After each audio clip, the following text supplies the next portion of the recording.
It's time for the Alien Conspiracy Podcast. We are your hosts, Agent ETA, Agent Ether, and Agent Anderson. Come along as we examine UFO sightings, conspiracies, and all things strange. You can follow the show on Twitter at AlienConPod. We also have an email address, alienconpod@protonmail.com. We would love to hear from you. And don't forget to check out all of our wonderful links in the description under the link tree. This week's episode, the Marley Woods. Oh boy. But before we get started with that, we used to do strange news. Well, not really. We used to do Mind Boggle of the Week. Mind Boggle of the Week. So yeah. I ran across a news article, Mind Boggle, I suppose. And it's about this guy, it's in Popular Mechanics, who had a near-death experience. And he was actually a priest, and he claims he briefly went to hell where he saw men walking dogs and demons singing Rihanna songs. Oh, no. Like Umbrella. Yeah, he said it was a terrible experience, and he never thought, he said he wouldn't wish it on his worst enemy. No one deserves that. The things he saw were indescribable. Huh. He said he also heard music, including Don't Worry, Be Happy. Oh, well, how bad could that be? I mean, people walking dogs, right? Is that what you said? People walking dogs and singing Rihanna songs? I mean, I could do without the Rihanna songs, but walking dogs just fine. And Don't Worry, Be Happy. I whistle that every once in a great while, just at random. That doesn't sound that bad. Yeah, I don't know. I mean, it's a near-death experience. I just thought it was, interesting. So I guess his version of hell is Rihanna singing songs. Right. I'm not a huge fan, but I don't think your music's that bad. I gotta be honest, I couldn't name a Rihanna song if I had a gun to my head, but I mean, I don't know. Hell, I mean, she probably follows one of those common, pop song type beats and stuff or whatever. It can't be that unenjoyable. I don't know. It's popular, so yeah. I don't know.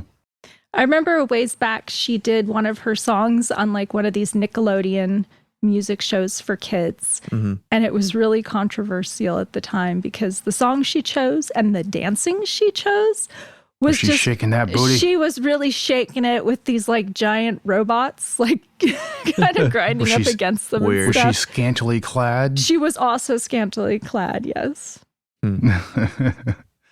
Well, yeah, I mean, I don't know. It's there are worse things, but I mean, for a little kid's show, obviously, yeah, you should be a little bit more conservative, I suppose would be the right word, Yeah, because they are little kids after all.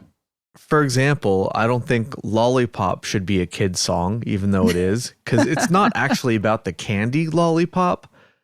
It's about something else. I'll let you guys use your imagination and figure that one out. But definitely not a kid's song.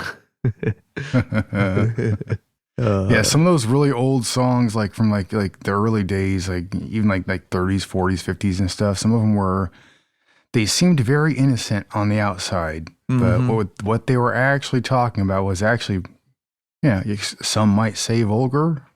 They're hiding it in a very a good way, I guess. It's. Yeah, but I do find it hilarious. Music's music. It's kind of, I think it's always been that way. If you look at through history, there's always been very crude songs available. Which I think I talked about one on the show before called Fair Phyllis by a dude named, I think his name is John Farmer.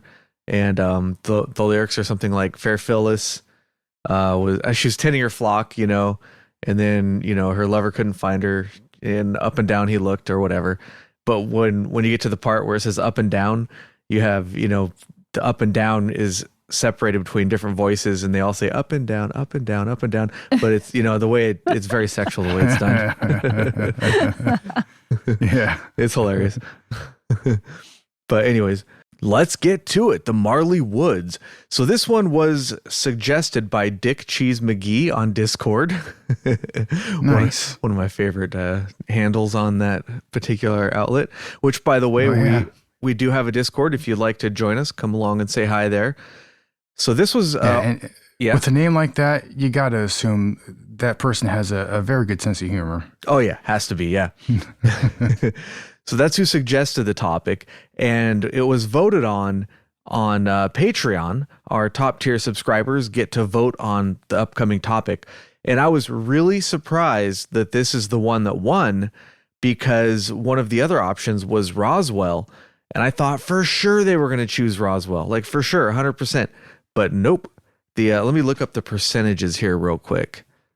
There was one topic that nobody voted for, and it was between this one and Roswell. So we have, Roswell. Oh, the Anunnaki. I was surprised nobody went for that one either. And the Marley Woods. Yeah. 75% of the people went for the Marley Woods. I was really surprised by that. So I was totally expecting. It's not all that surprising, because like the Skinwalker Ranch. I mean, Marley Woods. It's. I was making a joke there, but like, yeah, they're very similar. But like, there is encounters that people have had, different experiences and stuff, and it spans the whole gamut of like the paranormal, UFO, cryptid, everything is there, and it's actually kind of amazing how many different experiences people have had, and the stories that you hear coming out of this area. And like, just to be clear, also like the name Marley Woods is a fictitious name made up by, I think it was Ted Phillips, I believe, was it, that made up that name, because out of respect for like the people who own the ranches in the area and stuff, he didn't want to have all sorts of different people come out there and visit that area, just to be, I don't know, like to see what they can see and stuff like that, but they wanted to respect their privacy, which is, totally respectable. I understand that, I mean, and also that got him and his crew in closer with them too, to investigate what was going on there. But yeah, so you can't, if you look up on a map, you're not going to see Marley Woods anywhere on a map. It's a certain area of southern Missouri that is has experiences and stuff, and there's a lot of stuff going on there. It's an area that is called Marley Woods by go ahead. And sorry, you cut out there. I thought you were done talking, but yeah, and to be fair, we have gone over cases on the show before where people coming to an area, as I guess you could call them UFO tourists, roughly speaking, have been not such nice guests. For example, with the Kelly Goblins, if you remember, as soon as that hit the news, that farmhouse was absolutely swarmed and trampled with people coming to get souvenirs or to get a glimpse of the little green men or whatever. And it was so bad that the family living there, they left, but then they're like, well, they're going to steal all our stuff if we're not home. So then they went back. They didn't have locks on any of their doors. They had no way of keeping anybody out. People just kept coming and going, and they would, grab a souvenir here and there to take home with them and stuff. It was, it's gotta suck for the people that actually live in that area, and they're actually trying to make a living in that area, what have you, whether they be ranchers or what have you. But like, they're just trying to, like, they don't want any of this stuff to happen, but it is, according to them, and so I got to feel sorry for them. It must suck that like their everyday lives are interrupted by this kind of stuff. They don't want it to happen. They would rather just be ranchers and farmers and go on with their day-to-day life, making their living the way that they want it to, or the way they want it to, so.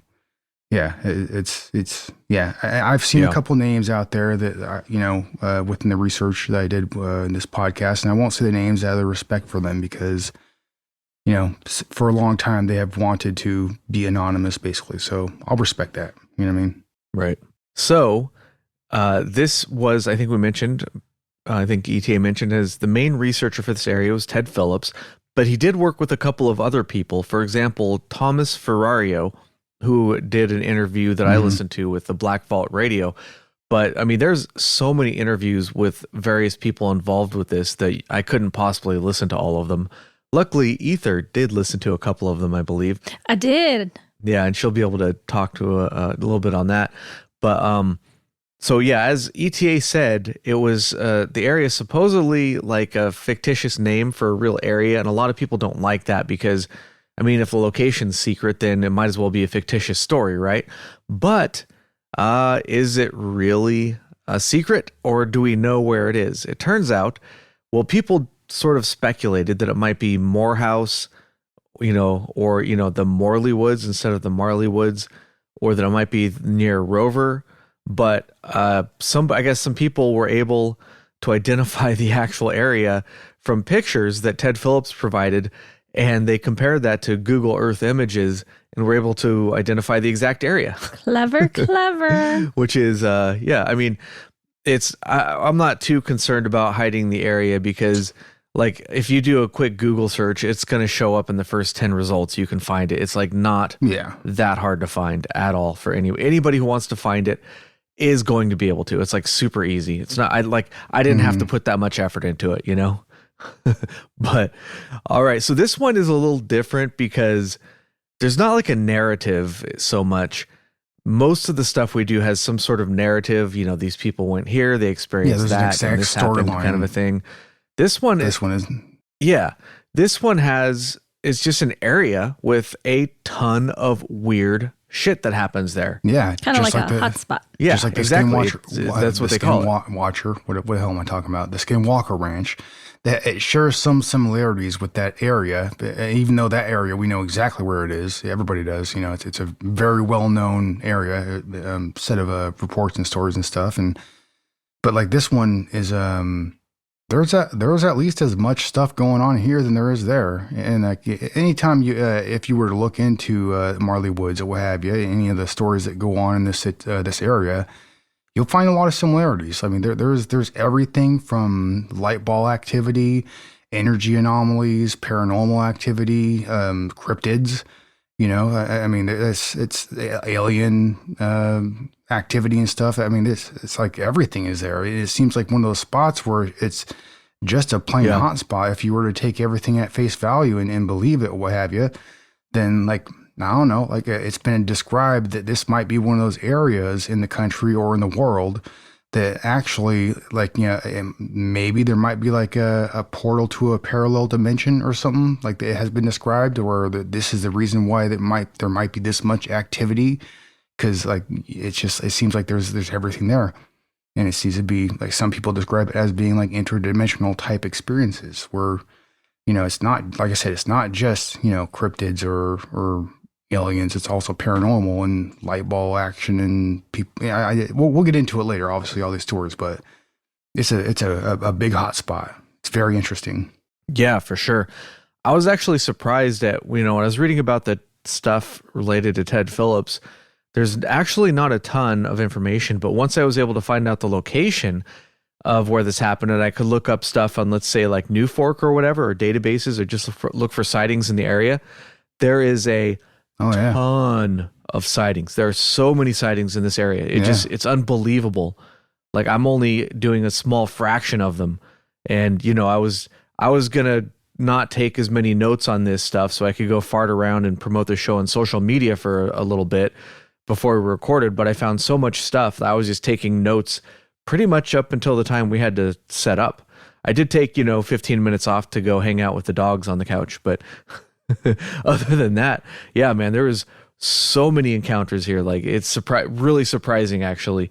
And a lot of them, they seem pretty good, and there's, like ETA was saying, there's different UFO sightings, like triangles and stuff. Yeah. There's cattle mutilations. There's actually UFO abductions. There's one of the things I want to talk about is like a livestock and cattle mutilation, which we'll get into later. But yeah, that was one of the stories that I heard was very surprising. It was one of those things where it's like, holy mother of God, if I would have gone through that, then I don't know what the hell I would have done. Like, it's some of that shit's crazy, dude. I mean, but yeah, like I said, we'll get into that later.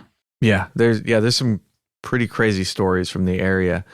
The most common sightings seem to be orbs or balls of light. And I actually have a photograph that I posted in the live show chat on Discord, or a series of photographs taken by a security camera that maybe I'll talk about that later if I get the chance. But these sightings seem to go back a really long time. They're not sure exactly how far back. Like when I was listening to that interview earlier with Thomas Ferrario, he said that they were trying to find out if even Native Americans were reporting strange things in the area when they were unable to find that out.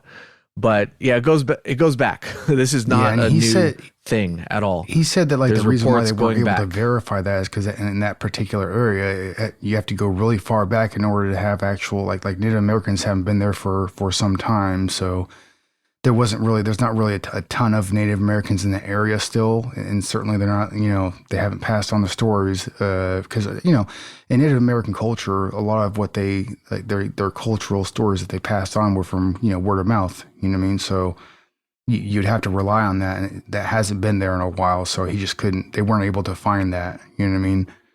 So, which is understandable considering the history of the area, Yeah. So I guess that's the basic exposition of the Marley Woods of what we're talking about. So who wants to talk first about whatever they were looking at for this case? Why the hell not? Let me drop them balls, baby. Let's go. Let's do it. Anyways, so like I was alluding to before, one of the things that really, one of the stories that really stood out to me was one of a livestock mutilation. And there's a lot of stories in the area from the ranchers that live there and work there. Some of them have, behind some of their barns and stuff, it's been told that they have piles of cattle and such that have been mutilated.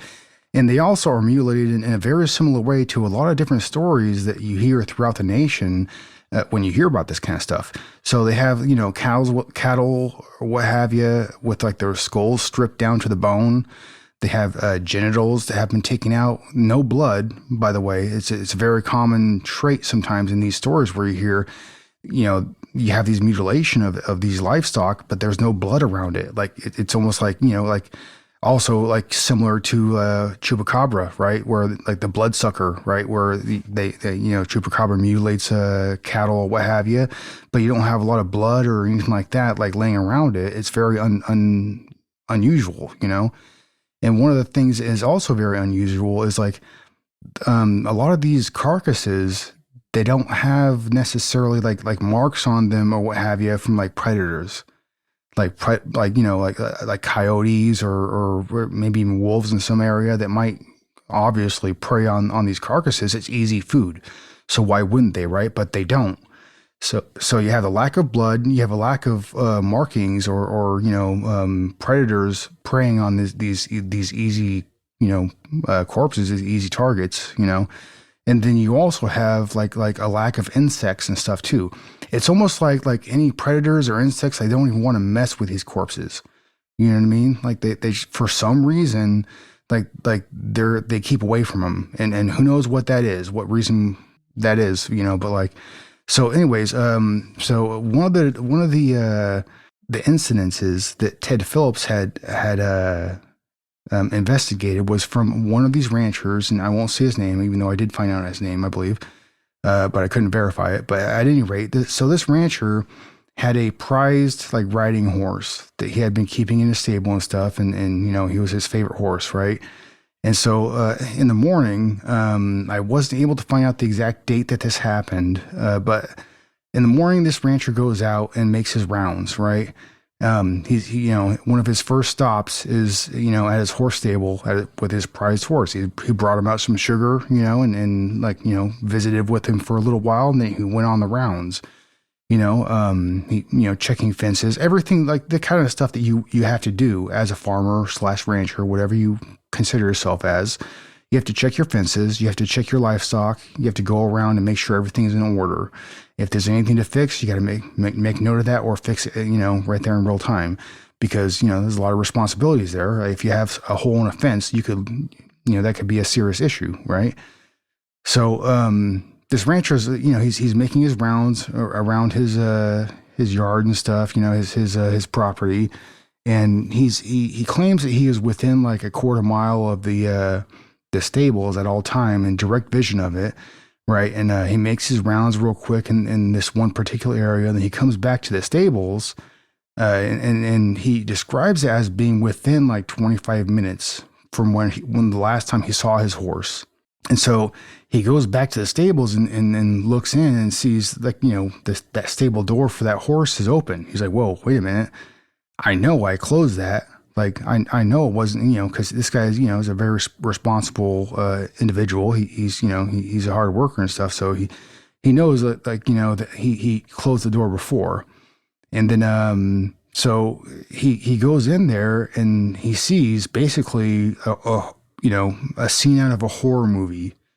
He sees it like this horse is basically, it looks like he has been like exploded apart, like from the inside, almost like you put a piece of meat into a microwave and like put it on for too long and then it exploded all over the microwave, but inside of a horse stable, He describes like chunks of meat, like hanging from the lower rafters of the barn and stuff.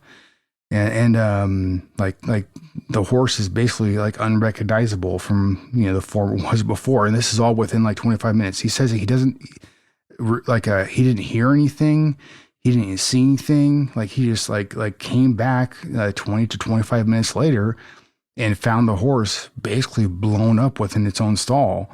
Like there was flesh everywhere from what he describes, and it's an amazing thing in a bad way, obviously, like I said before, and that's what I was alluding to. Like, if I would have gone through this, holy mother of God, like what a horrible event to go through, like just with a small span of time. Yeah. And can you imagine having to clean that up? And yeah. What an adventure that must have been. Good Lord. And he told like Ted Phillips about this, and they tried to take samples, but he waited like somewhere around a week or so because he was so traumatized by the event.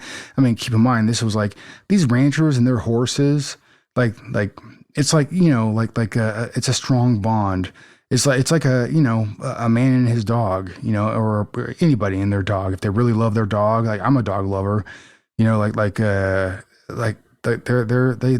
part of the family.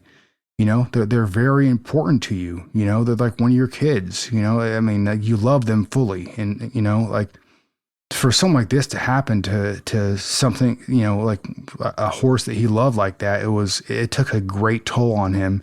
And the farmer actually, after letting Ted Phillips and his crew like try to take samples and stuff, he actually ended up burning down the barn because he couldn't look at the barn anymore because this had happened in the barn and he just couldn't deal with it. So he ended up burning down the barn. And it wasn't a new barn. It was pretty old already by the time. Like, it wasn't rickety, but I guess he was like, you know what, F it. Like, I'm going to burn this barn down. I don't want to look at it anymore because this had happened inside this barn, so. But one of the things that is also weird about the event is, like, even after, like, pieces of that corpse and stuff had sat there for a while, there was no smells, no odors, bugs. There weren't any like maggots on the corpse or anything like that. Like, and predators hadn't gone up to it and tried to, like feed themselves, what have you, So it's one of those similar things where it's very odd, like the whole way around, you know what I mean? So yeah, I mean, this property owner was greatly affected by this. And, also, like, there's just some odd things going on, at the same time. Like I said, with the bugs and, predators trying to get at the corpse and stuff. And then you would think in these areas that would be a given, you know what I mean? Like, at least predators would try to get a free meal or an easy meal, right? I mean, it'd be pretty plain and simple that would happen. At least coyotes or something, or bugs especially, right? All right, that you would think, like I said, you would think that would be automatic. Like any piece of meat sitting there decaying, what have you, and anywhere, you're going to get maggots, you're going to get flies, but that didn't happen with this, and that is really freaking odd to me. But like I know in an interview I saw, not just it wasn't Thomas Fiaro. He was like recanting like Ted Phillips's like assertion of this, his opinion of it, where he actually thought like the way that like this animal had basically like exploded, I guess, he thought it was, and this isn't the only thing had happened there, but he thought it was due to like a microwave radiation, which I mean, there's a couple different stories that they had. I have heard them talk about in interviews where they thought that microwave radiation had something to do with the experience that they had. And there's also physical effects that, I've heard, especially Thomas Fiario. Is that how you pronounce his name? I forget. But anyways, he had some physical effects from some of the experiences that he had. I heard described on a podcast or two that I had listened to. And he thought it lined up with some of the experiences that it was caused by the experiences that they had, which is very odd. But, also the way he describes it, kind of makes sense, I don't know. But at any rate, though, that's one of those stories that, it really stuck with me because, I like horses. Horses are badass, dude, and they're also pretty intelligent, too. I think they're a lot like some dogs, and I have a high opinion of dogs, by the way. I think some of them are a lot more intelligent than we give them credit for, but I could definitely relate to that. If that would have happened to me, I'd be devastated. I would be absolutely destroyed because, that was obviously with this rancher, this particular horse was his favorite. And, he, was his good buddy, in a way, so that's one of those stories that stuck out to me. And I was like, holy shit, dude, I don't know what I would do if that had happened to me, Well, and I wonder if you had other horses. It's almost like there's some force that knows that this is his prize horse. Well, and Ted Phillips and Thomas Fiario, they had described some of the forces that are there on those ranches. It seems like they were very intelligent and they knew what they were doing, and when they made themselves present as well. And they would react to what they were doing. As soon as they put away the cameras and stuff, all of a sudden they would have an event happen, or they would have back in those days, they had some of the stuff, the recording equipment they had was VHS tapes and stuff. Their batteries would get wiped. Their VHS tapes would get wiped, and they would just have all the equipment they ever brought on there would always be affected in some way, shape, or form that wasn't natural to what they had experienced in other areas or what have you, So it's and you hear that often, with paranormal investigations and stuff, where people will take camcorders or whatever kind of electric equipment into an area, into a house.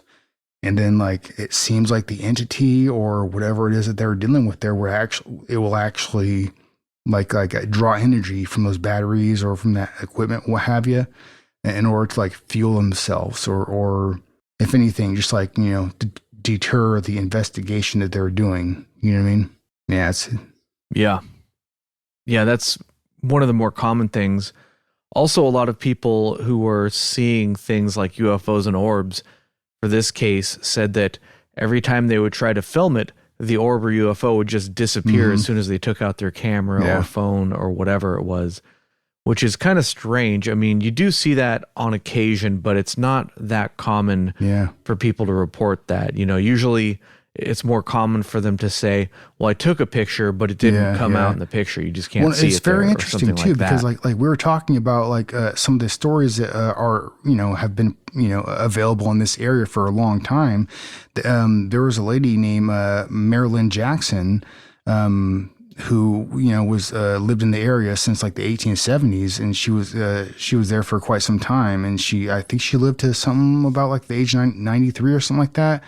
But she had given an interview, which she described when her and her cousins and her siblings were out in the fields in that exact area playing around. They would actually find child-sized, baseball-sized white lights and even smaller lights, and they would play with them in the woods at night. And like her and her cousins and her family members, they would throw them out into the woods, and then they would come back, and they could hold them in the palms of their hands, And then, it's something like that. These stories have been in this area for a long time. She says that her family had already always like associated the lights with UFOs, and I don't know exactly because that particular interview, like what I saw from it, I didn't. There wasn't a whole lot of information about it. It's just like that she had made this statement, I guess you could say. You know what I mean? But that is one thing you could look at and say, hey, these stories have been in this area for a long damn time, and whatever is going on here. Like there is quite a bit of information to substantiate it. You know what I mean? So I don't know. It's pretty crazy. This is a definite hot spot. And there's so much going on there. But so what kind of stories and stuff do you guys have about this area? I have a bunch, but before I talk about my stuff, why don't you go, Agent Ether? All right. Well, I watched a couple of interviews that I found with Ted Phillips on YouTube, and they're older. He did unfortunately pass away in 2020, but there was one from 2009. He spoke at the Ozark UFO conference, and he talked about these mystery lights, and he had some specific, clusters of events that he would kind of categorize. So one of these categorizations were mystery lights, and he called them the southern and northern mystery lights. And he said, one would appear like in the south, and it would grow brighter and brighter, and then it would get dim, and then one would appear in the north right after. And he had a lot of pictures, and you can see in the pictures, and he describes them as being perfectly circular and amber in color. And once he said one passed over him, and it looked like two light gray circular areas, and there were no other lights. So he thought the orange light was almost directional. Didn't he call them like amber lights, like in general? Because like the pictures that I've seen, like that he had, like that you can't see the amber light, but he said when in interviews, like when you saw it in real light, like it looked more amber than like some of the pictures that he had caught. Yeah, and the pictures, they're reddish in color. Mm-hmm. You can definitely see them. Just a moment. Agent Ether is covering her mouth while she's talking. Sorry. So you can't hear anything she's saying. I was going to sneeze. Oh, I see. So yeah, he said that these lights, he was so excited about these pictures. He said these lights were heaven sent. And I don't think he means they were angelic or anything. I think he was excited about seeing them and being able to take photographs of them. Yeah. Being able to witness them firsthand. I mean, how many ufologists go and investigate areas and actually get to witness things firsthand? This is one of those spots where not that many. I think I put it on my bucket list because it's a hot spot where I'd like to go visit it one day, go in the area and see if I can see something, it'd be pretty sweet. Yeah. I wasn't super familiar with this particular case before I started reading about it, but after I started reading about it, my first thought was, man, I got to go there sometime, because this stuff is apparently so common that you can just go on any given weekend, maybe camp out somewhere and have a reasonable chance of seeing something, Yeah, it's crazy. Yeah. Just go get an Airbnb out there on a farm somewhere, and just kind of chill, drink some beers and just see what pops out, That would be awesome. So in his interview, he just kind of goes over case after case that he's encountered. He talks about a group of people, and they saw a large object appear on the ground very close by, and it hung around for an hour and a half.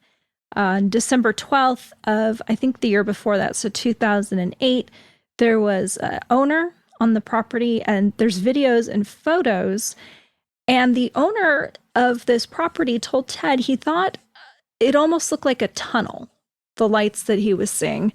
And Ted said he'd never thought of a portal as a possibility before someone had suggested it to him, but the more he thought about it, the more it made sense to him. And then he talked about someone who was on the phone, and then all of a sudden their phone's going crazy. He's getting a lot of static, and then 300 feet in front of him appears a light. And then more appear until there's 4 total on the horizon in a straight line.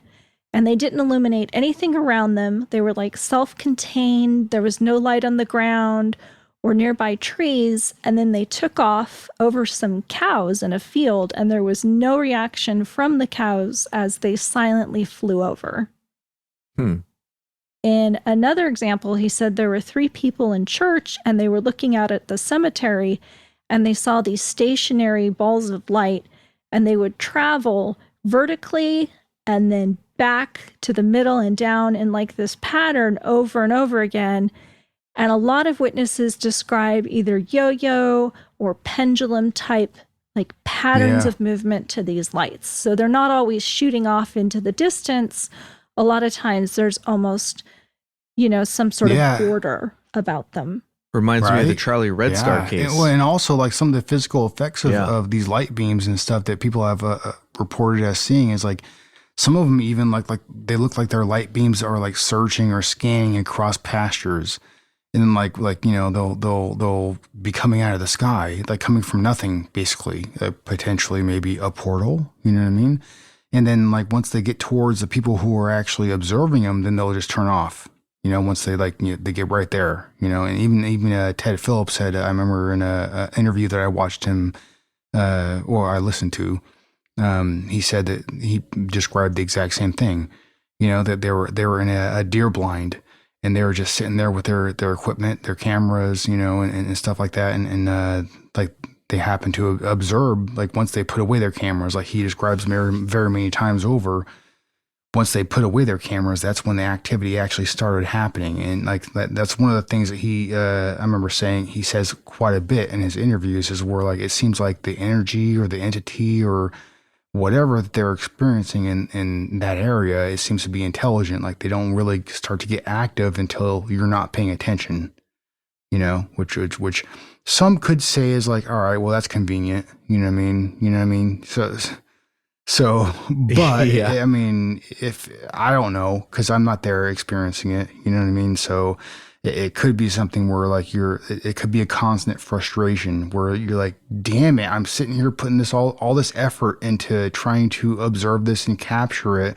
But then every time I turn off my damn cameras, that's when it happens. Like I'd get pissed, to be honest. Like I would get real frustrated real quick. You know what I mean? Like with that kind of stuff. So like, I don't know. It's one of, you believe it or not, it's whether you want to believe it or not. I don't know. But this is what a lot of people describe experiencing in this area, Yeah, well, luckily there are photos and there are videos available. So there's not as many as you would like. And like you were describing, there were a lot of cases where people couldn't capture video, but there also were cases where they could. And yeah, they did. Yeah, and like I said, I posted a couple of photos in the Discord chat there. So if you want to see those, and they look like what a lot of the witnesses are saying, it's just like this one looks a little yellowish to me, but it's just an orb of light. And these are frames from a video, but I don't know, maybe I'll talk about that in a bit. But all right, should I get to some of the cases that I took notes on? Or did you have more stuff you wanted I to have say? more stuff. Oh, you're over there yawning at me. I was giving you my shocked face. How dare you? I was done. I didn't know you weren't talking. I'll talk right now. All right, let's do it. All right, so same conference. He's still talking like I'm talking. And he's discussing, the number of reports. So he's had 6 reports of some unseen force, 22 reports of cattle and horse deaths. And he described how once a herd of cattle broke through their steel corral, and they would break through several times a week and act very anxious, and they would get so nervous their owner couldn't approach them. And then a couple months later, the owner was standing in his cabin watching the herd in the field, and it seemed like something was collecting them like into a tight pack and then driving them into a corner near a barbed wire fence. And he said it felt like there was some invisible force. And the cows just were so distraught and so anxious, he couldn't keep them. He decided to get rid of them all and get a new herd. And when they went to move them into the haulers, these cows were just going crazy, not calm, they not reacting like they should, just for Weird. being moved. Yeah. So Ted said that they'd put up cameras and they were monitoring the new herd, but I wasn't able to find anything else about that. And he talked about the prize horse and the rancher. And then he also talked about these giants, these white giant animals. And they actually got some hair these? samples from like some of the fences, didn't they? Yeah. Yes. So they have castings, they have hair samples, and they said they sent it to a lab and they couldn't match it to any known hair samples that they had in the lab. He said it created a lot of excitement. And there's been a lot of witnesses. These things are apparently 200 to 300 pounds. And once there was a farmer and he pulled out like this high-powered rifle, and there's like a group of 3 of them, and he shot one in the front shoulder, and the shoulder turned red like it was bleeding, but none of them reacted. They just kept on walking. They walked up and over a 6-foot barbed wire fence and just disappeared. Weird. Which is just, crazy. And Ted was saying, he has a dog and he's 150 pounds. He's like a sheepdog. And when they go out hunting these white giants, his dog will get very nervous. And his dog, he leaves maybe, I guess, little tracks, and he was comparing them to these animal tracks. And he said they were like 5 feet wide, and the claws of the animals, these white giants, were the size of his middle finger, like just the claws. So he said they were huge. Like, that's a big. So what kind of thing is going to make? Yeah, exactly. And he said they left like very, very deep indents, like 1.5 inches into the ground. Sounds like they got polar bears down there. Yeah. Yeah, it's crazy, right? Let's see. And he said he was talking to a husband and wife, and they were out sitting on their patio, and the light was on in their house, so it was dark outside, but the light was illuminating their fence. And they saw these large white animals at the fence, and their Jack Russell Terrier, they hear it tearing up from the back, and it's like barking, and it just comes out running, and then it skids to a stop about 20 feet from the animals and lays down completely flat, like submissively. And the property owner jumped out of his chair, which made a noise, and the animals looked directly at him. And he told Ted, he's like, I don't want to make a big deal about this, but he hadn't ever seen a face like the things had. And finally they turned around and they just calmly walked off into the darkness. What did their faces look like? I don't know. It just said they'd never seen a face like that. Now, Ted said they had a video unit recording at the fence at that moment in time. But I didn't see the video. And he didn't share it. So he just said, it'll be really interesting to see what's on the film.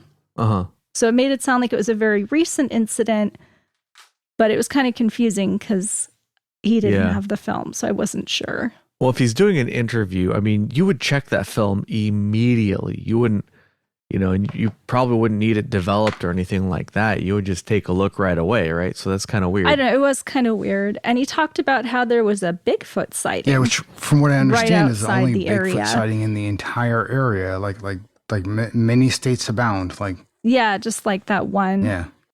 And he went on to make a lot of comparisons to Skinwalker Ranch. So it's not just other people who are making this comparison. He's making it too, and he's drawing kind of like parallels from Skinwalker Ranch. He also talked about an incident. There was a dad and his young boy, sounds like younger than a teenager, and they observed a very intense red light, and as it moved across the sky, it was emitting wavy bands of blue and red. Weird. And he said it was picked up by the video camera. Like the young boy had good quality video, excellent photos, but he went up to the house to make a copy of the video. I'm assuming it was VHS. And the mother had accidentally taped over it. That's what he said. It's an accident. But he said he's down there with the boy.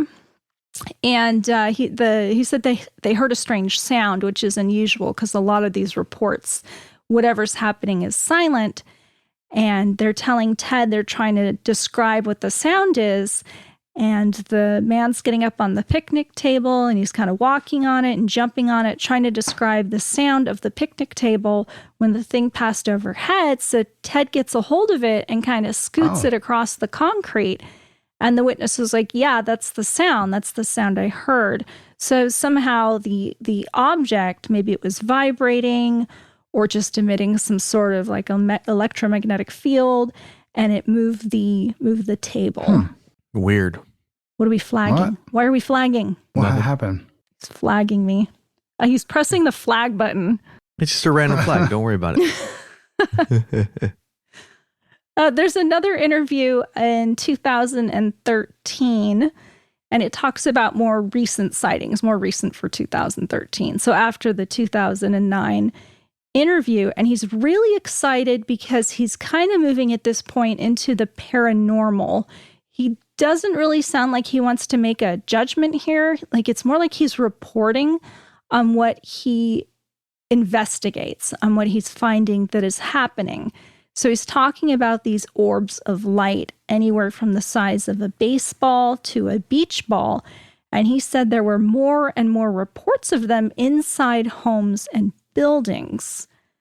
So that's why it made him wonder, is it all UFOs and extraterrestrials, or is there something more to them?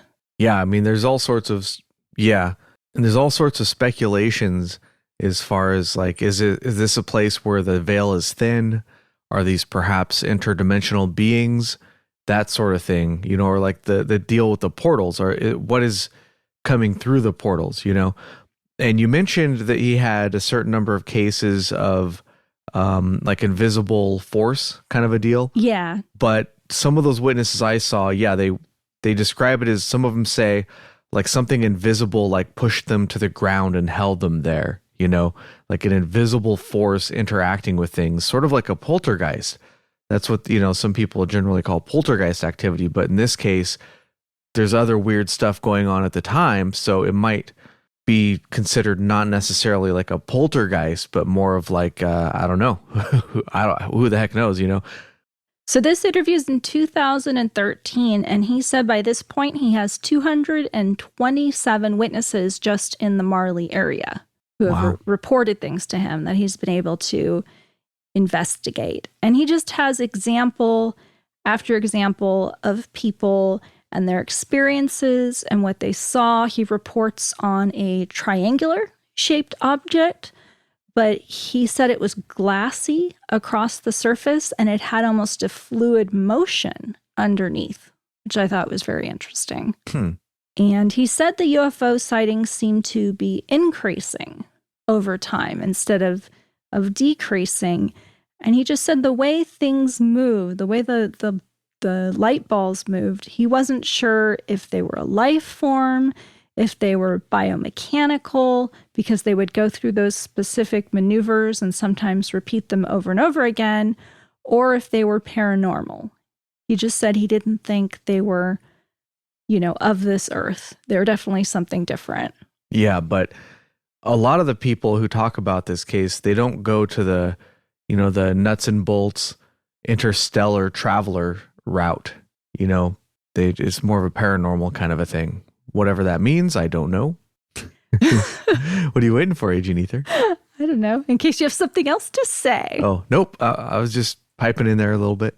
What I found was interesting about his interviews, these two interviews, was not only does he describe, you know, interviews that he's had of witnesses, but he discusses his own experiences as well. So he's talking about, you know, what he saw firsthand, not just stories that he's heard about secondhand. Yeah. And that's one of the interesting things I think we already mentioned, but I'm not familiar with any case where the investigator goes to investigate and they actually see stuff firsthand instead of just interviewing witnesses. Right. So he gets to report on what he's seeing as well. And then he can compare it to eyewitness accounts and see if there's any correlation. Yeah. All right. That's what I have for those interviews. But he gave a lot of interviews. He was on television a lot. He spoke at conferences. He was an active member of different UFO societies. So, yeah, quite a guy. Yeah. Oh, yeah. Ted Phillips. Yeah. He's a legend. He's investigated so many cases. We've talked about some of the cases he's investigated. Like, for example, the Lonnie Zamora case. The guy's been around for a long time.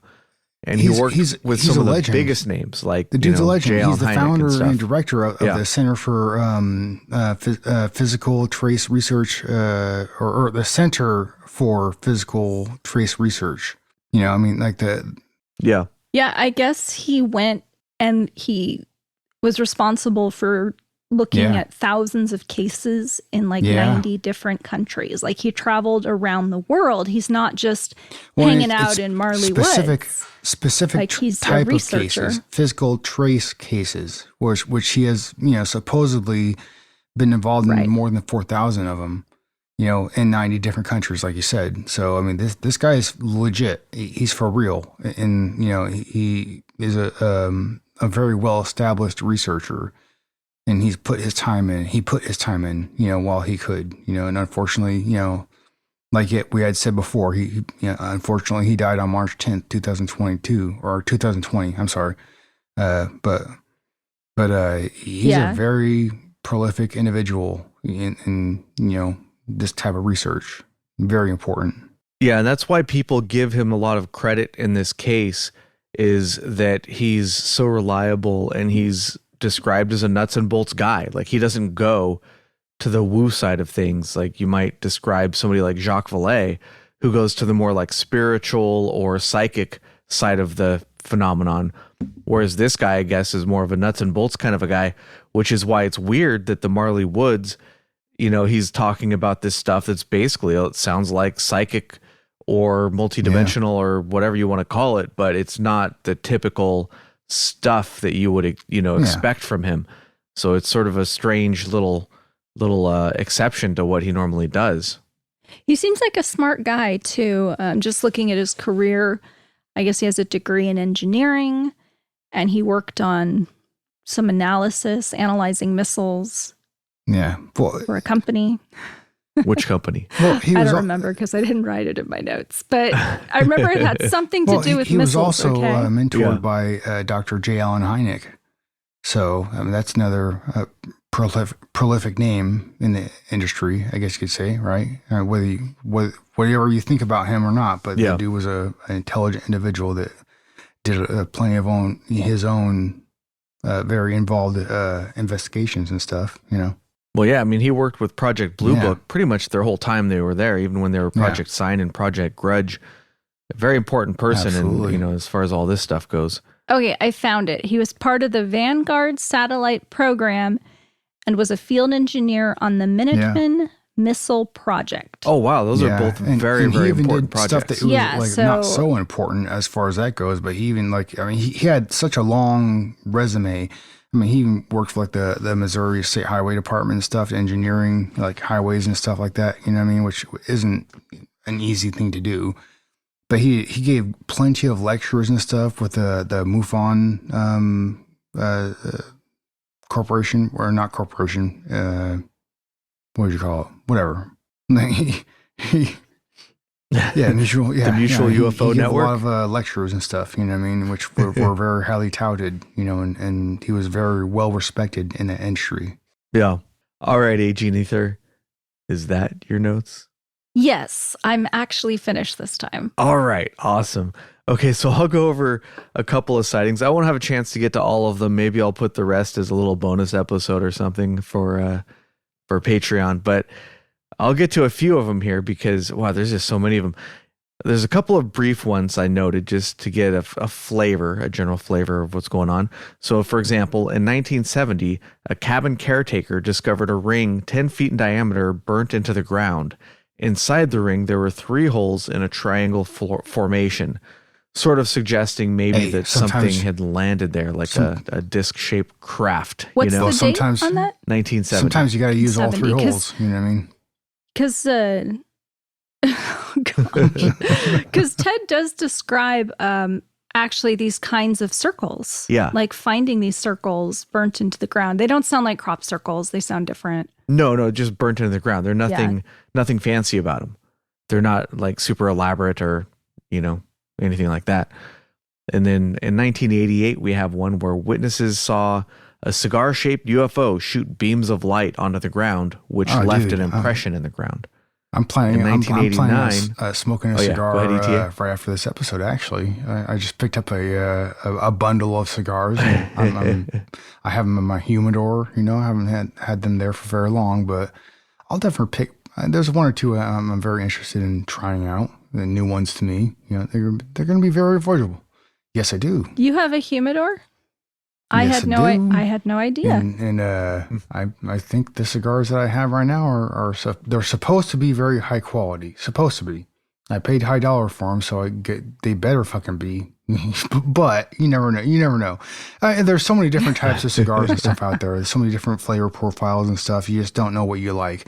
Sometimes you have to just get out there, spend the money, and find out what you don't like and what you do like. So, but. As of recent, I've really kind of gotten into it because it's relaxing, to sit out there with like a Sam Adams and a good cigar. It's very relaxing, I like it. But I digress. Yeah, It has nothing like to do with what time. we're talking about. Yeah. Well, there was a cigar-shaped I couldn't help UFO, myself. so I guess there's that. Started talking, All right. So in 1989, some children playing on trampoline saw a glowing white object hovering over a tree, and apparently the tree died within 2 weeks. Yeah. In December 1998, a family was watching TV when the glass on their stereo cabinet cracked suddenly. They heard a noise outside and they went to investigate, and they saw that their inoperable truck that didn't even have an engine, I guess it was on blocks, like that kind of a thing, had been somehow shoved across the ground into the garage door some 12 feet away. So some strange force did that. Like it didn't do it by itself because it didn't even have a motor. Yeah. And it sounds by the description, it sounds like it may not have even had tires on it, It was just on blocks probably. But yeah, that one's like, wow, that's like something out of a movie. That's crazy. All right. Then in June 1999, a rancher found mutilated cattle on their land, and a newborn calf had all of its skin removed. And around the area, there were 20-foot diameter rings burned into the ground. And when they were looking around, I guess on horseback, their horses didn't want to go anywhere near the rings. That's you got to trust sometimes with some like animals, like horses or dogs or something like that. There's been so many like different paranormal like cases I've heard where or even like dogs or certain types of animals like detecting like earthquakes before they happen, whatever, or detecting like seeing things that you can't see, like they'll be staring off into there was one. All right, so one of I wouldn't call it paranormal. I don't know. It was just a weird situation. I remember there's like when I lived in this house in Banning, California, I had this dog called Zeus that Agent Anderson knows this dog. There was one point when he was like looking up at the corner of the room and like he was going like woof woof, like he was like he was standing off against something almost, it seemed, and I was like, what the hell are you doing? Like what the fuck? What do you want? You want to go potty? You want some food? You want a treat or something? What's going on here?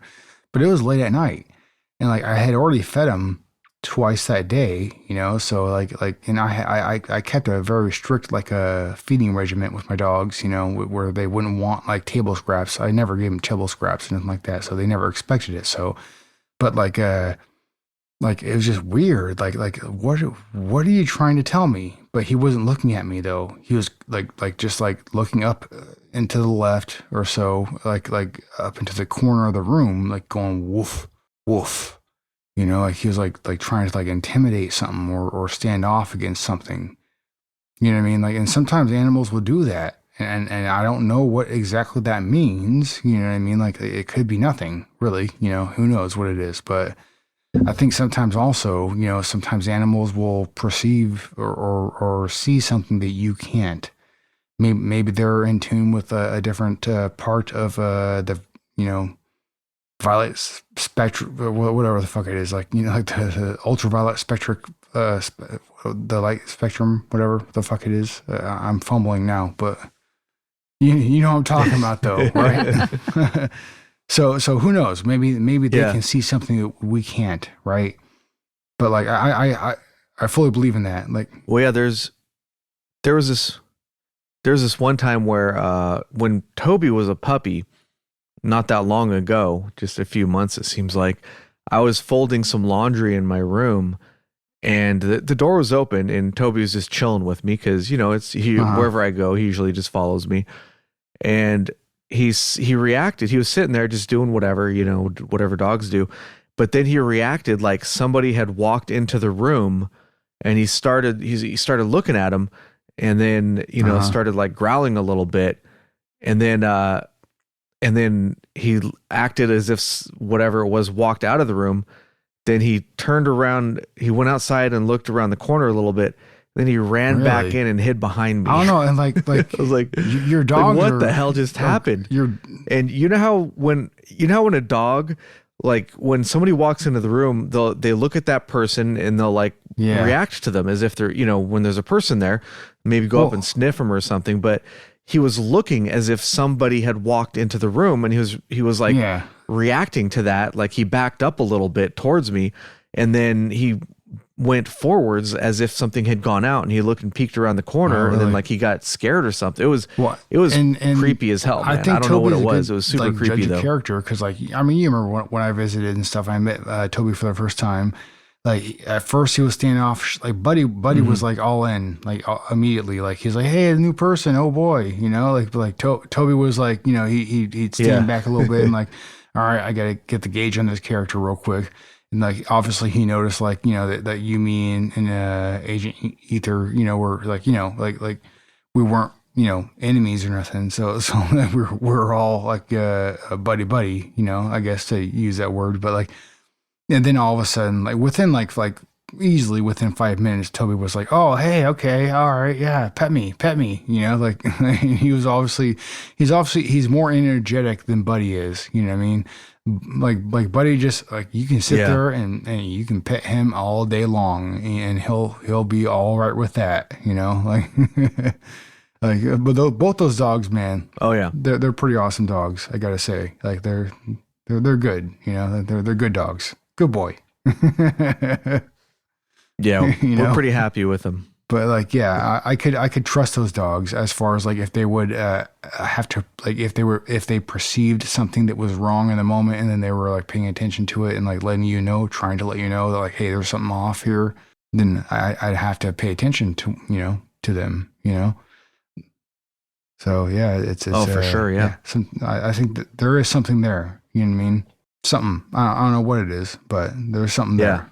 Yeah, creep me the crap out, dude. I don't know what's going on, but it gave me the chills. I was like, and I was home alone too, which is always worse, because if there's somebody else home, I could be like, oh, they were just reacting to somebody else somewhere in the house or something, but they weren't. I was all by myself, and that's that's what he did. I'm like, what in the hell is he doing? Normally act like that all the time, right?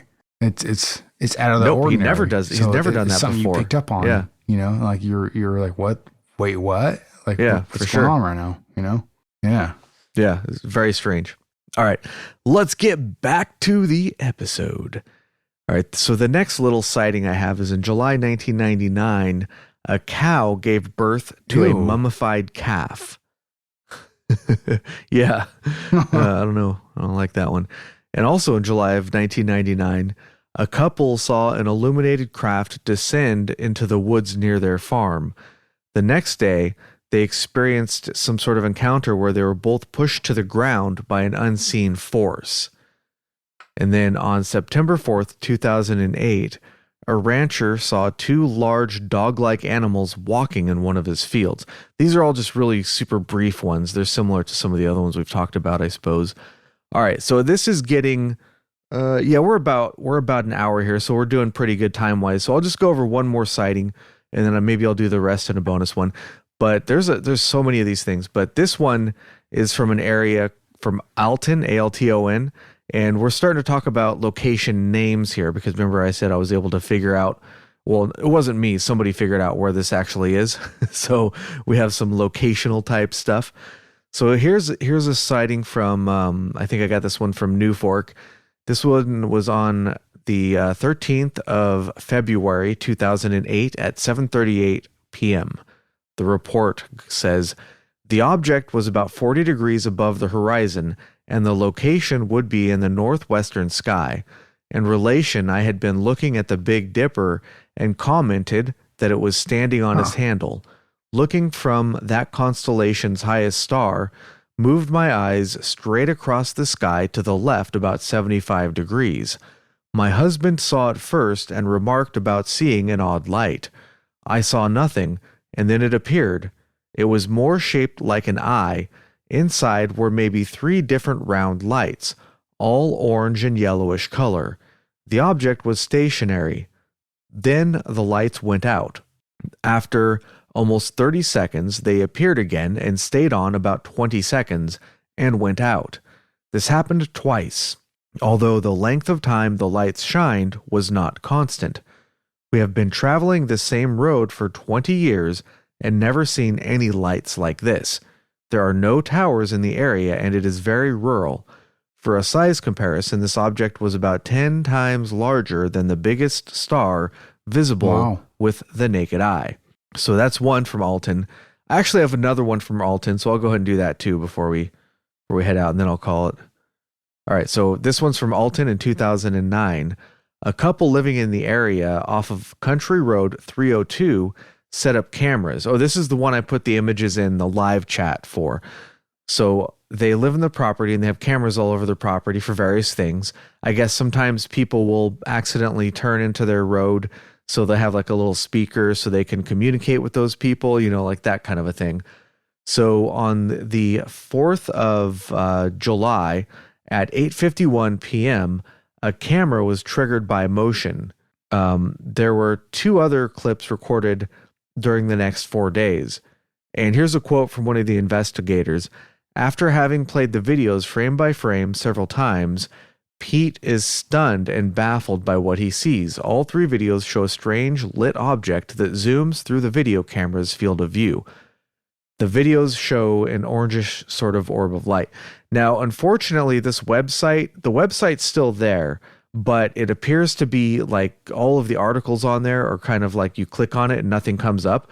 I was able to find it through the Wayback Machine, however, and that's how I got those images. It doesn't have the videos posted, unfortunately, but it does have 3 of the images from the first video. And I guess it went so quick that there were only 5 frames that actually captured the object. And also it mentioned something that sort of looked like a very dim disc-shaped looking object that might have triggered the camera in the first place to start it recording that may or may not be associated with this. And it could be a bug streaking around. Who knows? We don't know because I didn't see it in the video and the video is not available in its entirety. And the other 2 videos mentioned are not on this website either, at least not that I could find. So unfortunately, all we have are these 3 frames. It's 3 out of the 5 frames captured for the first video. That's all we have. But it looks a lot like what witnesses have been describing. It's just, glowing orbs. And if you look at, it's kind of hard to tell, but if you look at the orb, it looks like it moves from frame to frame. And if you look at how quickly it sort of dies down, it would have had to have been moving pretty quickly. And it makes me think that maybe it's some sort of like electrical phenomenon, like maybe ball lightning is really common in this area, right? I guess, I suppose that's possible.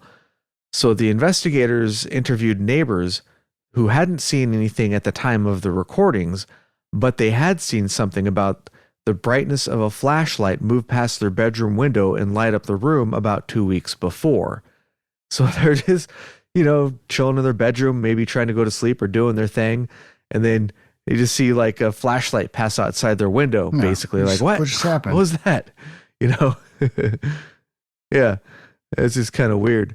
And also, the investigators used landmarks in the area, like trees and things, and there's a fence or whatever that the orb was near, to sort of estimate that the orb was probably about 170 feet from the camera that recorded it. So we have that for this case as well. So they, let's see. Yeah, so that's all I have on this one.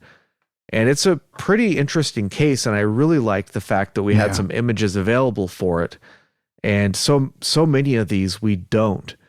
But so I'll talk about, there's a couple more that I have that I'll do like maybe a little short one, like I said.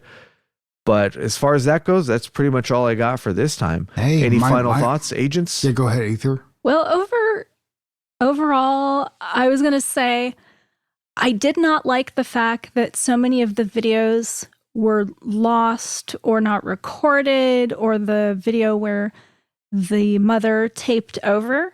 Yeah. One of the best, he said, one of the best recordings ever. Yeah. And I was like, and it got taped over? I was like, I don't know. Yeah. I don't know about that. Yeah. It really was. But overall, I felt in the interviews that Ted really believed what he was saying, and that he was very passionate about it, and he really wanted to spread, what his experiences were to the public. I did get that sense. I think that Ted Phillips and also Thomas Fiario was very genuine about what they're trying to describe in a lot of the interviews. And I'm leaning towards, believing them, I think there are, and it's not just them either. It's so many. There are so many people in this area that have described similar events, and similar, accounts of the type of things that they've seen, So it leads me towards the potential fact that this is one of those areas. It is quite a hot spot, and there's a lot of activity going on here. And whether you think it's a paranormal thing, whether you think it's a UFO or an interdimensional portal type of a thing, I guess you could say, where like all these entities, whatever you happen to experience in this area, they're all connected. I can't say one way or another whether there is anything particular proven going on here, even though there seems to be quite a bit of information and maybe some facts, but it's one of those areas that is so extremely interesting. There's something going on here. There is something going on here. I think there are so many people that have stated their own experiences and have described, certain experiences and stuff that, it's just there's got to be something going on here. I don't think it's fake, to be quite honest. Like, and maybe I'm naive. I don't know, but like, there's something going on here. Something is going on here because of all the different things that supposedly is going on here. You know what I mean? Whether it be paranormal, UFO experiences, light ball in energy experiences and stuff like that, whether it be cryptids, whatever it is. There's so much going on here that like I said, I don't know what exactly is happening, but something is happening. I couldn't tell you what, because I've never been there myself. You know what I mean? So.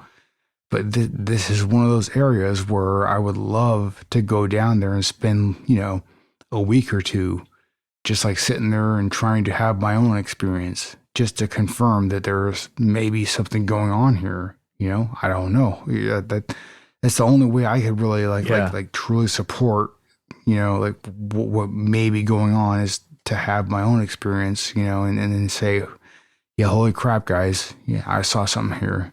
Something's going on. And I'm in the camp that I want to believe. And I know I say that, quite often with some of these stories. I want to believe. I really do. But, like for anything, whether it be a ghost story or alien story, whatever it is, I want to believe, but I can't necessarily fully until I would experience it myself. You know what I mean? So. Yeah, for sure. Yeah, I'm kind of in the same boat as you, and I would definitely love just to go have a vacation there, just to see. It seems like this stuff is so common, your chances are reasonably good. But yeah, it seems like at the very least you could see an orb. Those seem to be very common. If I were just to see, like genuinely see like a light orb that is like, portraying some of the things that you hear, some of these experiences, like some of the people that experience like a light orb or what have you. Like if I know that there are certain things like you could have like a helicopter, that has like lights on the bottom of it or something like that. You might like see that and say, oh no, what is that? Right? Like oh no, that's weird. But like it's obviously like explainable. There are so many different experiences that are could be explained very easily. Just because, like, you might not be in the right state of mind necessarily always, or like you might, from your perspective, it might look like something like very odd, right? But it's not.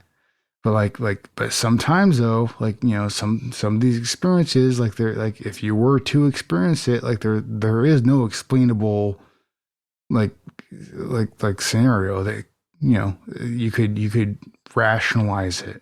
You know what I mean? So that's the kind of thing I would love to experience. Like I don't know. It's I would have to experience it myself, like I said, in order to really believe it. Yeah. There are so many accounts from the area that it's impossible to dismiss. But the unfortunate thing is, like, we have all these fantastic accounts, but really the only photographic evidence I saw was of the orbs. And a skeptic could say that is the easiest thing to hoax. Now, I'm not saying these are hoaxes, but you have a lot of these reports of all these strange creatures, of interdimensional portals, of, triangle-shaped UFOs, and all this really super wild stuff. And unfortunately, we only have pictures of the orbs. Now, some people would probably find that suspicious, and I kind of find it suspicious myself. It's just a little too convenient that every time you whip out a camera, these fantastic things are nowhere to be seen, especially since this is apparently still happening in this area. And, as the saying goes, everybody's got a camera in their pocket. I mean, I've talked about that before, how it's not a great camera and it doesn't work good at night and all that nowadays. Stuff. But still, there should be some more photographic evidence. Now, there is one explanation that we haven't talked about yet, and that is there is apparently a military base of some kind in the area. Now, what if the military is using something, technology or whatever, that they're experimenting on the people in the area to see how effective it is, whether it's something that can cause hallucinations, or whether it's, some sort of invisibility suit that they can put on and then go mess with the cows or push people down to the floor just to see what would happen, to see if they would remain invisible under certain conditions. So, I mean, that's another possibility. It could be something like that. Like if it's, if you don't want to go paranormal, you could go at the, and we know for a fact that the military has experimented on its own population before here in America.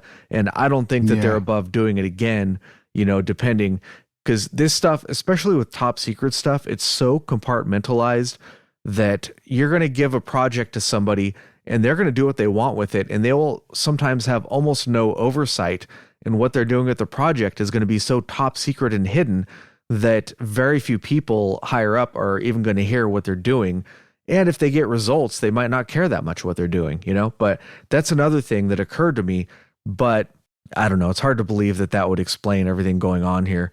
It's still interesting to think about. But this is actually a really fun case that I didn't know. I've heard of it before, but I didn't really know a lot about it. So thanks to Dick Cheese McGee for suggesting it. I mean, like ETA was saying, there's too much. There's definitely something going on here. What that is, I don't know. So, all right. That about wraps it up for this week's episode. You were about to say something, Agent Ether? No? Okay. That about wraps it up for this week's episode. Keep it strange.